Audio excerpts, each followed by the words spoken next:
So, I've really been kind of thinking about some of the old hikes that Kenny had done, and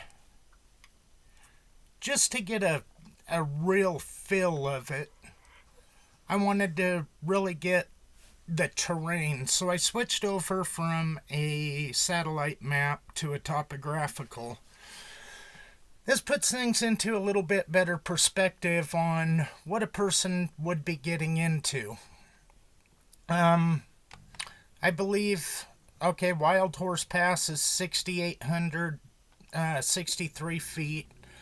The mine, I believe, is, well, there's 6,600, 68, 70, 72.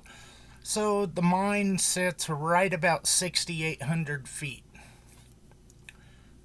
which really, that isn't that bad. I live at 6,300 feet, and the top of the mountain that I live on the side of is 10,800. So if we follow this ridge to Sheep Peak, which I believe is, one of the higher peaks out there, you're under 10,000 feet. Now, if I was going out there, I would not want to do this hike up and down Joe May. Why hike the 4 miles up here only to put that time frame on, if it takes you 2 hours to hike up there and 2 hours to get back, usually it takes about half the time to go back down than it does to climb up. Simply because of acclimation, going uphill, and if you ain't used to it, you gotta acclimate. So what I'm thinking is, if a person was to come up here, and this is the ridge Aqua Chigger went up, I believe, in one of his, not the first video where he just did the hike all the way around, but his first video of his latest trip out there. If he went up here, then I think he went up this draw, then he kind of side-hilled around somewhere. And I'm kind of thinking where he side-hilled around was pretty steep, pretty rocky, and this is kind of where I think it was. Did he go all the way up here? I don't know. But if you look at these lines, okay, this is a gradual climb. The tighter these lines are, like this, that's damn near straight up and down. So you're not going to be wanting to try to run straight up that. What you would want to do is you would want to come back in, try to figure out where is a good place that you could kind of serpentine your way up there and get up on one of these points. But back to my original thought. If I was going up there, I would not set my camp up at the mine. Anybody that knows anything about camping, when you set your camp up, you would want to be off of this floor. You don't want to be up on top, and you don't want to be down in the bottom. The cold air is sinking up on top. That's when you deal with wind, all of that. So if you could find a good spot, middle ground it, you would be in a pretty good situation to where you could have a decent camp without having just the physics of nature go against you. But the more I look at this, I remember when Kenny said this, he had camped up here. He had hiked all over back in here. So if I'm looking for signs of a cave where these rings are really tight, that would be indications of a good face. That would be something that could be cave friendly. Now, we've all seen the videos, and it appears there are caves all over out here, and it appears that every damn hole in the ground is shaped like an M. But I would look in these higher spots. Now, I have a buddy that lives out here, and he says there's a lot of rattlesnakes. I would not doubt it. But the thing about that is, out of all the people that are hiking, I've only seen one video recently where he actually ran into a snake, and that was Jeff Claw. I'm kind of thinking, pay attention, watch where you put your hands, kind of pay attention, watch where you step. I believe up here that a person would want some kind of a hiking stick. I don't think I would want trekking poles, simply because the little ends of it is not something that if you ran across a snake you would want to try to pinpoint it. You want something with a fairly good base, and you just want to be able to move the snake away. The snake's going to go ahead and get away. He ain't going to bug you. But that keeps you safe, keeps the snake safe. And with every hole that I've seen in all the pack rat dens, you guys going into those, you got to be careful. Hantavirus is brutal. It will kill you. Not to mention, you can, that bubonic plague is in the fleas off of them. So there's just a few things that you need to be smart about. But this is pretty much just to kind of tell you, if you're starting out down here at 6,000 feet and it's fairly gradual, and then you hit this wall and you come up to 7,800 feet, between 6,000, 62, 64, 66, 68, 7,000, about 7,200 feet, that's a 1,200 foot gain. Now you have a 600 foot gain that is damn near straight up, no matter which way you want to go about it.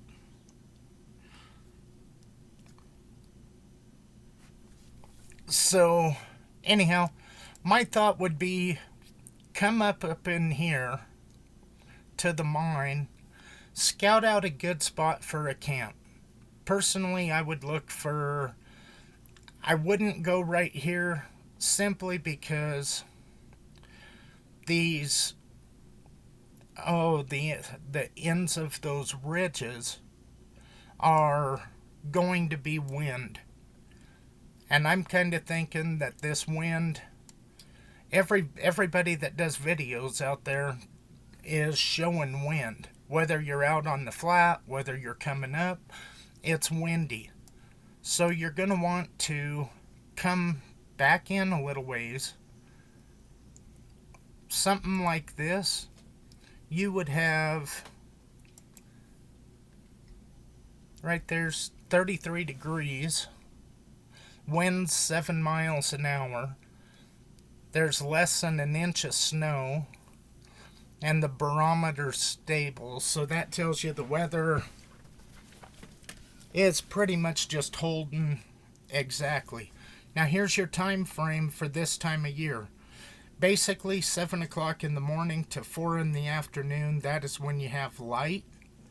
So, if you decided you wanted to be back up in here, you better be past the nasty shit, or you better be familiar with it and have your route planned. I really don't know that if I was back up in here, I don't know if I would want to come up, come across, and then try to come back down. When you look at these lines and you look how tight that 200-foot drop is, that's telling me that's pretty much straight up and down.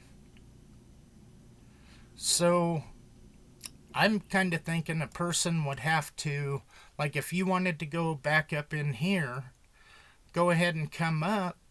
But if you're coming up this way, what about this side? What about this? And what about all these little fingers? You're not covering the area. You would almost have to come up, carry either a spotting scope, binoculars, something like that. That way you can glass across from you. If you have a good enough vantage where this is straight up and down, if you're out here on a peak, you could almost glass down this and get a good feel of what's underneath you. And then depending on what the trees, the terrain, everything is like, you might be able to cover this a little bit better going on a side hill as opposed to following a draw. Because when you follow a draw, you're looking up this side, you're looking up this side. So you're really, yeah, you're out there walking, but what are you actually covering? When we go look for deer and elk sheds, winter areas would be kind of like this. The only difference is it would be full of grass. Now, for your big bucks, big bull elk, to find their horns, if you have cows, calves, does, fawns, if they're hanging out down in here, you need to go over one good ridge, and this would be back in where the bulls would be, and the bigger bucks. Moose, same thing. They once the rut is over, all they want to do is try to feed up, put on fat. They don't want to be around anything. That's how come they form bachelor herds. And so what you do when you're horn hunting is you come in and you will walk zigzag it. When you are trying to find something, you have to cover ground. So you go like this, okay? And you are going to be covering ground until you find the first one. Once you find the first one, it isn't that anything is below it, but you've tried to work out that plane. Then you go up a little bit, come back, go up a little bit, and pretty soon you're going to find out exactly where everything is. Now, why do I compare this to searching for a cave, searching for remains? Simply because if you look at this trail, and this trail is beat to death by everybody, then don't you think somebody would have found something? So from basically here down, and there's another thing. I was going to go into a big thing about, is the search about the M Cave or is it about Kenny? I think Kenny's family knows he's alive, and I really think that, I think he staged this. I think he staged his disappearance. But when it comes down to the cave, Kenny had another video out He had 2 hiking videos on the M Cave. And the only one out is the one that has all the views on it. But he didn't just do this circle hike. He did do hikes where he was back up in here. The only thing is, Kenny was kind of a ridge whore. And what I mean by a ridge whore is that's somebody that will climb up to the top and then they're going to follow the ridge lines. A lot of it is simply because of the view. If you look at a lot of your hiking trails, the Appalachian, it does a lot of following ridges. If you look at the Pacific Crest Trail, I believe it follows a lot of ridges once it gets into Northern California, Oregon, and Washington. The Colorado Trail, it follows a lot of ridges. And what that's about is being able to look out and see what is around you.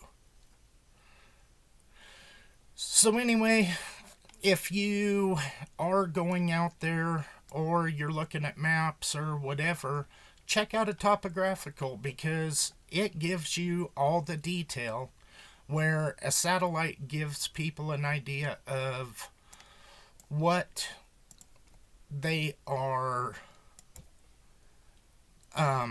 looking at as far as the scenery. This gives you all the detail. Sheep's Peak right now, 23, 6-mile-an-hour wind, even less snow than at the lower elevation, but your ridges and peaks, they catch the wind. That's how come you always hear the elk will be up on the windswept ridges. It's because the wind blows the snow off. That way the feed's right there. It's no different than the sheep. Now, let's see. I hope. Why is this not working out for me? Oh, I gotta be on the target zone. 23. Yeah, it's not changing too much in elevation. So that kind of goes along with the windswept ridges. So anyway, that is kind of why I wanted to look at a topographical, just to really have a lot better idea of what is there. Wagon Spring, 2 springs. Oh, and